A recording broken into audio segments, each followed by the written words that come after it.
Samantha Rosaldo Filiana Cabayuga.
Ang pag-shared post ng hindi naman nababagay sa kinikilos nila na totoo, and that's why naniniwala ako na hindi lahat pala ng mga kabataan is totoo yung actions nila, pero hindi naman nila ginagawa in real life. Thank you po.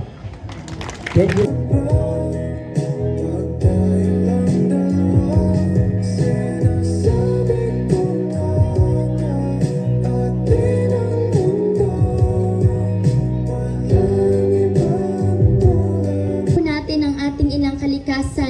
Ay kaya niyang mabuhay kung wala ang tao, ngunit ang tao ay hindi niya kayang mabuhay kung wala ang kalikasan. And as a youth, ang aking masasabi is iwasan po natin ang pang-aabuso sa ating inang kalikasan, kasi tayo rin po ang makapahamak dito. And I thank you. Very well said.